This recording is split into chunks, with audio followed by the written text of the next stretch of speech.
Okey, Assalamualaikum. So kita start perjalanan ni. So apa kata Ustaz share sikit benda-benda mengenai Rasulullah sikit. Okey Ustaz, saya lepaskan kat Ustaz. Oh, hello. Masjid Ummul Mukminin Ustaz nak cerita pasal Aisyah radhiyallahu taala. Masjid Aisyah. Bismillahirrahmanirrahim. Alhamdulillah, sekarang kita dah masuk dah masuk ke highway ke Madinah Al-Munawwarah. Jadi insya-Allah yang tadi kita baru lepas pada kawasan digelarkan sebagai Masjid Ummul Aisyah, iaitu miqat ataupun tempat checkpoint untuk orang yang ada di Kota Mekah nak ambil miqat dekat situ, nak berniat ihram ataupun umrah, kena ambil dekat situ, kena baca dekat situ. Yang mana kita baru je melalui tadi, ataupun dia terkenal dengan kita punya orang Melayu kita panggil Masjid Tanai, tapi orang Arab panggil Masjid Ummul Aisyah.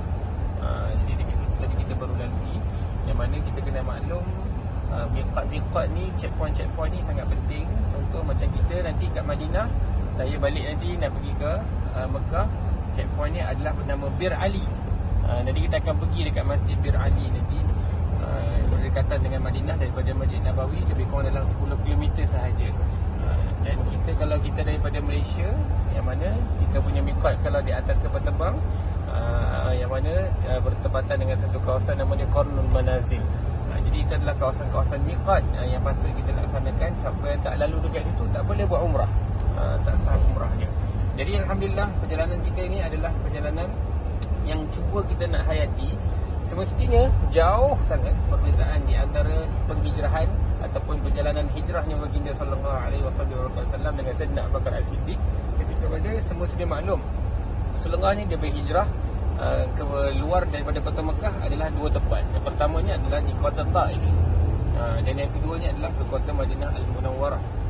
InsyaAllah ada ruang dan masa kita akan kongsikan tentang macam mana Rasulullah sebenarnya dah tahu lebih advance.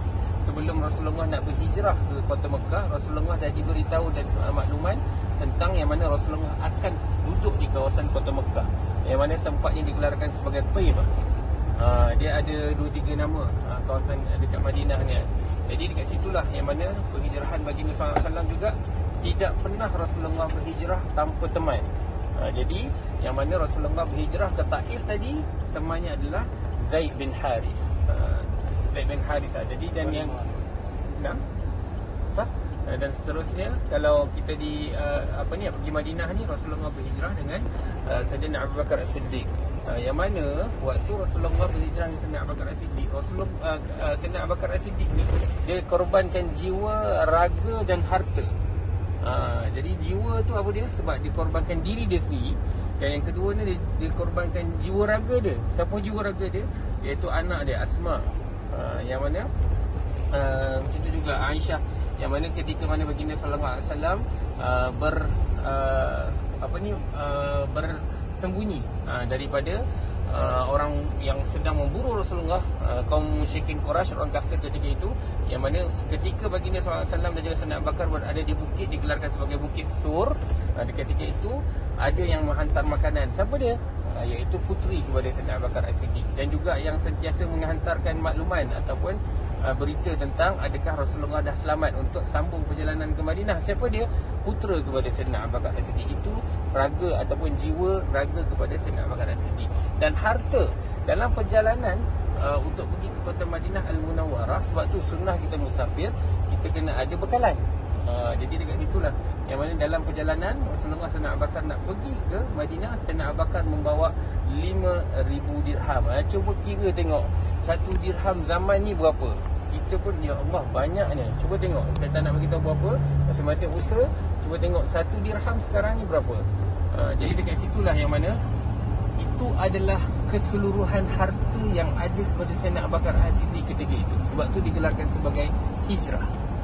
Jadi sebab itulah ramai yang kadang-kadang yang mengatakan hijrah ni adalah satu jalan untuk kita berubah. Tapi sebenarnya bila kita niat jalan hanya untuk berubah, kita susah untuk istiqamah dan konsisten dalam perjalanan hijrah tu. Namun kita kena faham, hijrah ni bukan sekadar berubah, tapi dia adalah satu keperluan untuk kita mendapatkan redha Allah.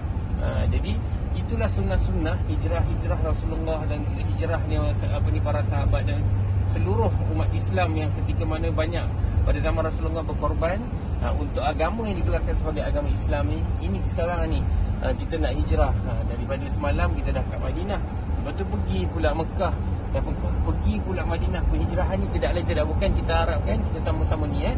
Walaupun saya sedar ini 3 orang dia yang kita pergi dalam penghijrahan ni, tapi insya-Allah dengan kehadiran secara maya sekalipun kita anggapkan penghijrahan dan perjalanan kita ni adalah untuk kita menjejaki sirah baginda sallallahu alaihi wasallam, dan kita harapkan Allah memberi keberkatan untuk kita usaha mendapatkan macam mana cintanya Rasulullah kepada umat, dan kita nak usaha pupuk dalam jiwa dan raga kita cinta sungguh-sungguh kepada baginda sallallahu alaihi wasallam. Insya-Allah kita akan lebih kurang dalam mungkin dalam saat mungkin kita ada masa lebih kurang dalam 3 jam setengah lagi. InsyaAllah sekejap lagi, mungkin lepas sejam dan sebagainya, kita akan sambung lagi sedikit sebanyak tentang perjalanan baginda sallallahu alaihi wasallam yang mana terpaksa tumpah darah dan sebagainya, terpaksa pisah dengan keluarga dan sebagainya. Adakah kita sampai level tu? Jadi dekat situ insya-Allah sekejap lagi kita akan sambung sedikit sebanyak perkongsian kita untuk kita sama-sama menelusuri dan juga kita ambil ibrah dan juga pelajaran daripada sirah baginda sallallahu alaihi wasallam. Wallahu a'lam.